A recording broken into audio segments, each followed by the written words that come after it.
Good morning, सुप्रभात, केम छो, सलाम। उम्मीद आप सब लोग बेहतर होंगे, अपना ध्यान रख रहे होंगे।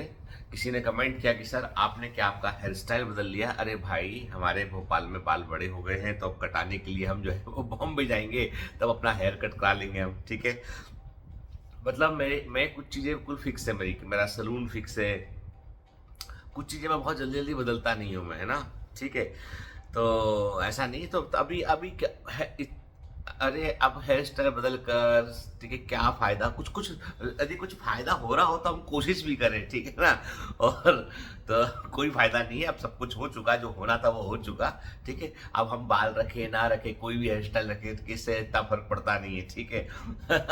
तो खैर, चलो आज एक अच्छी कहानी सुनाता हूँ आपको मैं, क्योंकि आपने देखा होगा कि बहुत सारे लोग जो है वो मंदिर जाते हैं या मस्जिद जाते हैं या गिरजाघर जाते हैं, तो वहाँ जाके जो है वो ईश्वर से कुछ ना कुछ मांगते नजर आते हैं। ठीक है, कुछ ना कुछ मांग रहे होते हैं कि भगवान ये कर देना, भगवान बच्चे को पास करा देना, भगवान उसकी तबीयत ठीक कर देना, बिजनेस का अच्छा कर देना। ठीक है, मतलब लोग बहुत मांग जो है वो ईश्वर के पास जाकर मांगते हैं। ठीक है, तो कहते हैं कि भाई कि ईश्वर जो है वो जब आप उनके पास जाते हैं और मांगते हैं ना, तो ईश्वर जो है वो थोड़ा सा मतलब जो है ना, ऐसा कह सकते हैं कि ठीक है भाई, तुम आए हो मांग रहे हो, अच्छी बात है।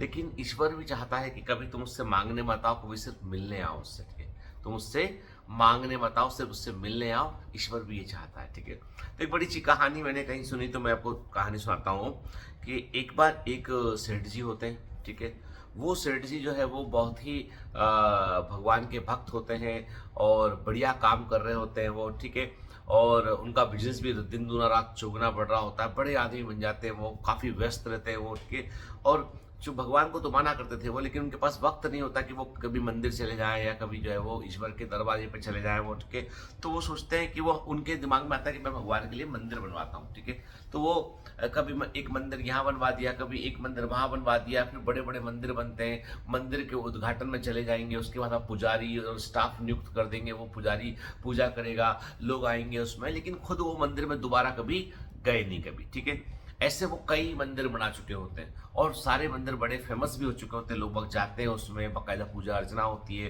तीर्थ स्थान जैसे बन चुके होते हैं। तो सेठ जी का बड़ा नाम होता है कि भाई फला गोकुलदास सेठ जी जो है वो बड़े ध्यानवीर है, बड़े धर्म भीरू व्यक्ति है, धर्म को मानने वाले व्यक्ति हैं, धर्मावलंबी व्यक्ति है वो, और इन्होंने बड़े मंदिर बना रखे, तो समाज में बड़ा उनका नाम होता है। ठीक है, सेठ जी का सब कुछ बढ़िया चल रहा होता है, लेकिन जो है पिछले कुछ दिनों में थोड़ा सा उनको तबीयत भी उनकी थोड़ी गड़बड़ाना शुरू होती है और बिजनेस में घाटा होने लगता है उनका। ठीक है, और इस बार जो है बिजनेस में जो घाटा होता है वो इतना बड़ा घाटा होता है उनको कि उन्हें 100 करोड़ रुपए की आवश्यकता होती है। कितनी?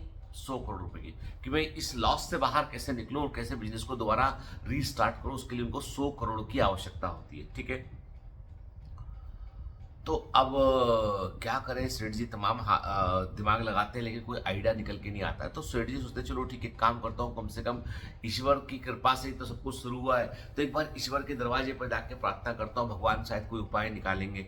तो वो अपना उनका एक प्रसिद्ध मंदिर होता है जो उन्होंने बनवाया होता है, वहाँ भगवान के दर्शन के लिए सुबह सुबह 4 बजे सुबह पहुँच जाते हैं। सुबह पो फटते ही सूरज निकल निकल मतलब सुबह बोलते हैं ना, सूर्योदय के पहले ही जो भोर काल होता है उसमें जो पूजा शुरू होती है सुबह, तो पहुंच जाते हैं। सबसे पहले उनका दिमाग में बात चल रही होती है कि मैं सबसे पहले भगवान के पास पहुंचूंगा, ताकि कोई भगवान से कुछ उल्टा सुल्टा मांग के उनका दिमाग खराब ना करे, है ना, उनका समय खराब ना करे, मेरा समय खराब ना करे, और ईश्वर से मैं देर तक बात कर पाऊँ। ठीक है, तो ठीक है, वो सुबह सुबह 4 बजे मंदिर के लिए निकल जाते हैं। जब मंदिर के दरवाजे खुलने को होते हैं तब जो है वो सेठ जी बाहर जाते दिखते हैं। अरे, उनसे पहले भी एक आदमी आके खड़ा हुआ है, उनसे पहले भी एक आदमी आके खड़ा हुआ है, एक भिखारी जो है उससे पहले लाइन में लगा होता है। अब वो सोचते हैं यार कि इससे हटाना तो ठीक नहीं है, क्योंकि ये भी लाइन में लगा हुआ है।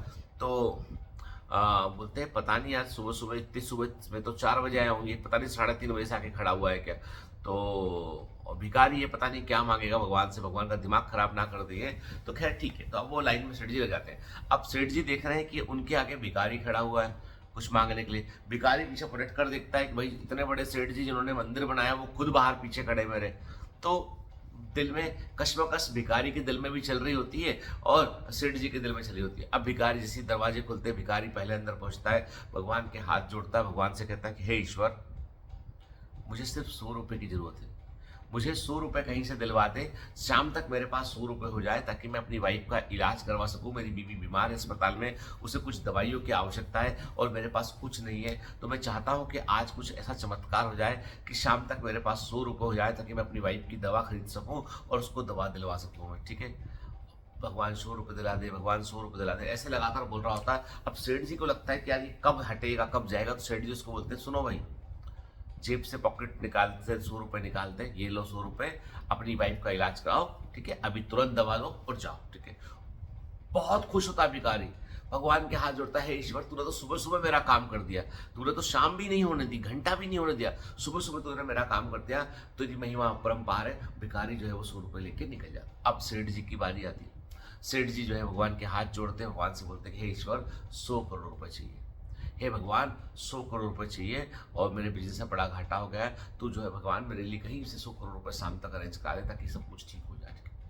अब भगवान जो है वो, उनको लगता है कि ठीक है भाई, इसने मंदिर जैसा बनवाया, तो भगवान इस बार प्रकट रहते हैं, उससे बोलते हैं कि क्यों तुम्हें वक्त अभी मिला?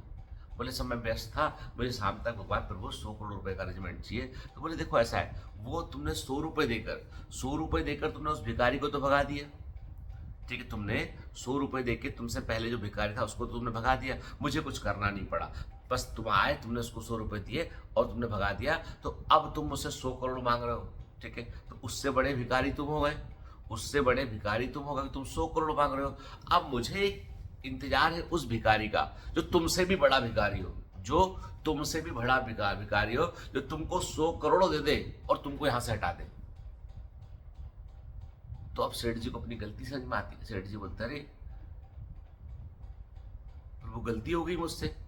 बोलता देख, तूने मंदिर बनवा दी, सब तेरा तूने तेरे अहम को शांत करने के लिए सब कुछ किया कि मैं इतना बड़ा है, मैं ईश्वर का मंदिर बनवा रहा हूँ, ठीक है।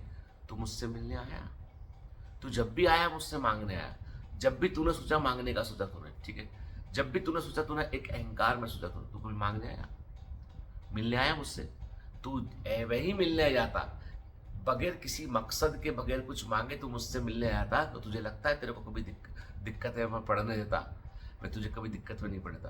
तो संबंध मांगने से नहीं बनते हुए, संबंध बनते हैं मिलने से, ठीक है। जैसे तुम अपने क्लोज लोगों से मिलते हो ना, वैसे तुम कभी जो है वो, अब जब कभी किसी जगह जाते हैं हम, मंदिर मस्जिद कहीं भी जाते हैं हम, वहाँ पर भी हम मिलने जाए, मांगने ना जाए, ठीक है।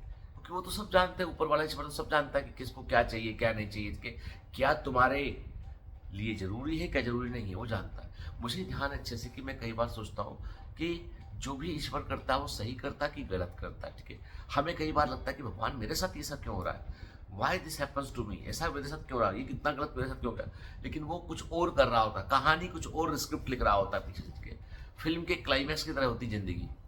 तो कभी भी घबराना नहीं है, भरोसा बनाए रखना है अपने ऊपर, अपने ईश्वर के ऊपर, जिनको भी मानते हो आपके, जिसको भी मानते हो उसके ऊपर भरोसा है। और किसी को नहीं मानते हो तो प्रकृति माँ के ऊपर भरोसा, वहां उसके बगैर तो तुम्हारा अस्तित्व है नहीं है, ठीक है। सच बात तो ये कि नास्तिक जैसी कोई चीज होती नहीं है, नास्तिक जैसी कोई चीज होती है। जो नास्तिक है ना वो प्रकृति को मान रहा है, और प्रकृति भी अपने आप में गॉड का स्वरूप है, ठीक है। तो मेरा कहने का मतलब है ईश्वर से हर बार मांगना नहीं है, मिलना है उससे, ठीक है ना। तो जिससे होता है ना, तो मिलने से खुशी मिलती है, किसी से मिलने से, मांगने से तो क्या होता है, मान सम्मान घटता है, ठीक है ना। तो खैर जो भी है, मुझे उम्मीद है कि आप मेरी बात को समझ पा रहे होंगे। चलिए, have a great day, all the best, bye bye.